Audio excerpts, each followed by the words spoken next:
Hey everybody, today I'm going to talk to you about a bar pad. This one is a Harbinger Bar Pad. I think they've got some fancy name for them now, the Neotech Bar Pad or something like that. I actually own one. According to most people who lift weight, this is a badge of shame for me that I even own one of these.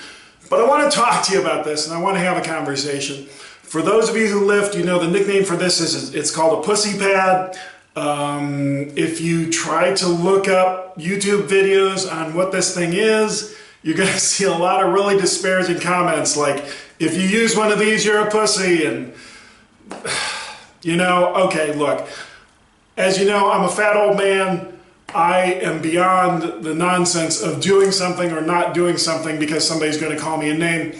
But I want to have a dialogue about this, okay? So let's talk about this. If you stop using something because somebody calls you a pussy, that is more of a pussy move than using whatever they're talking about. So what is this thing, I guess, for those of you who really don't know what this is, here I'll demonstrate how this thing goes on a bar. So here we go. Here's a bar. You open this thing up and you put it on the bar like this. And then what it does is it provides a little bit of padding in the middle of the bar if you're trying to do squats. That's the whole point of this. So let's talk about this rationally without the name calling. Okay, so as I talked about in some other videos, I really didn't do any powerlifting prior to this year. I was mostly a bro lifter. I would do bench and curls, maybe some shoulder flies, and that was about it. Well, some of that was because I would do lower body work that was more aerobic in nature. So for instance, I'd run 6 miles almost every day, or there was a while there where I rode a bicycle anywhere from 25 to 50 miles a day. So I was letting those things take care of my lower body, and just no excuse. I was just doing bro lifting. I was lifting with my upper body just enough to try and improve my appearance, and that was it. So I wasn't really lifting for performance. Now, this year, I've started doing some lifting and especially some basic powerlifting moves because as I get older, I find that my joints need muscle work in order to support the joints. So I need the supporting muscles to be strong. I had some difficulty with some parts of my body, and powerlifting kind of took care of them. Like I don't have knee pain, I don't have shoulder pain, I don't have lower back pain, all because I started lifting. But one of the things that was brand new to me was squatting. I'd never really done squats prior to this year. And when I say that, I mean, I tried it. I put the bar on my back and maybe tried one squat and it hurt so much. I just figured, no, I'm not ever doing this again. This is the dumbest thing. I'll go ride a bike or I'll go run. Instead, I'm not going to do any lower body development with weights. So here's the thing. If you are starting to squat for the first time, the very first time you put that bar on your back, just below your neck, kind of, you know, on your traps, it's going to hurt a lot. And so that's why people go out and they buy this thing. And this isn't new. Back in the 80s when I was lifting, you'd see guys would wrap a towel around the bar. They do something to try and provide a little bit of padding on the bar. Now, you'll notice I've got some videos of myself squatting, and I don't use anything like this. I don't use a pad, I don't use a towel, I don't do anything. I just let the bar rest on my back. This is the deal. You got to get past that initial pain. So here's what I'd recommend. The first time you do this, do it with pretty low weight and realize that it's going to hurt. It's not going to be uncomfortable. It's just genuinely going to hurt. And it really hurt when I did this. And the next time I tried it, I thought, well, maybe it won't hurt as much this time. And it really didn't. So I don't know if your body just has to process this or you have to kill off some nerve receptors or what the actual physiological mechanism behind this is. But the first time you do this, it hurts like crazy. And then you run to the store and you buy one of these. And they're not expensive. I mean, this thing was $16. I think I got it through Amazon. But it's just a waste of money. You don't need it. So not because you are soft or anything like that. You're just a human being. And these things hurt, which is why they make stuff like this. They're catering to that market. They know that everybody's going to do it. What I'm going to say is push through that first time of pain. Maybe I tried squats 3 times in my life prior to this year.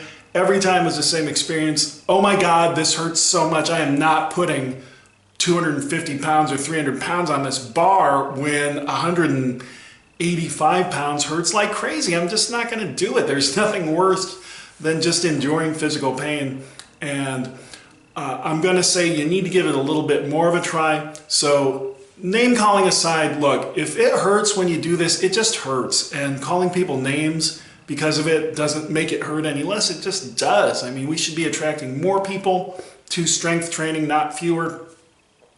And calling people names is just a dumb way to go about it. So what I'm going to say is do it the first time, and just trust me on this. I think everybody who's ever done this can attest that this is the way it went for them. They did it the first time. It hurt like crazy, and then afterwards, it's kind of a non-issue. Like the other day I put, I don't know, 2 1/4, and I was doing reps with that. As you know, I'm not that heavy a lifter.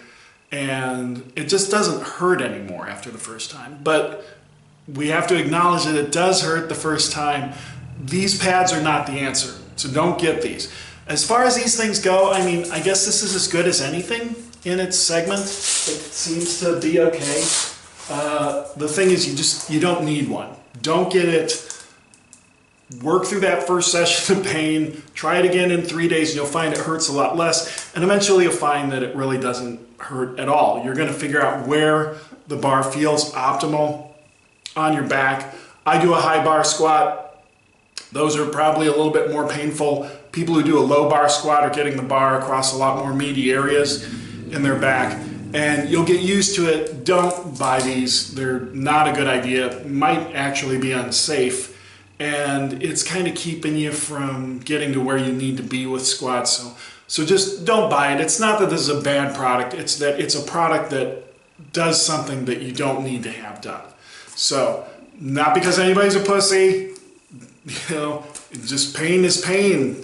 I'm not going to try and scream at you because something hurt. I'm just telling you, it's natural for it to hurt the first time.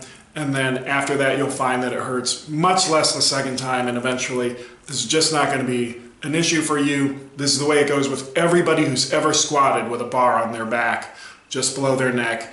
It's just a funny place that you don't usually place stress on your body. So again, Harbinger Bar Pad, don't do it. Bad idea, a bad product. I still have mine, but I don't know what else I could do with it. I don't really usually sell the crap that I don't get. I'm a pack rat and I keep this stuff around. So maybe I'll use it at some future date for working out my calves. Maybe I'll put it on a bar and then I can do calf raises, like seated calf raises or something like that. So I guess maybe at some point in time in the future, this may have some purpose, but using it to help you on a squat, not necessary. Don't do it. Don't be tempted. Just work through the pain. I know that's a terrible thing to say, and in most things in life, that's not a good idea. On this one, do it. Work through the pain. The pain is natural. The next time you do it, there'll be a lot less pain. I still have probably only squatted 10 times this year. Maybe, might not even be that. But right now, the last thing in the world I think about is the pain of this bar on my shoulder. And the first time I tried squats this year, it was just like, oh my God, this is the most horrible sensation. I don't ever want to do this again. So don't buy it. It's fine for what it is. Maybe you could use it on some other exercises if you're creative, like the guys that put the barbells on their hips and they do like, hip thrusters, or maybe use it for, I don't know, calf raises or something. But don't use it for squats. It's not really a product you need. Don't buy it. That's all I got. Have a great workout, and we'll talk to you guys soon.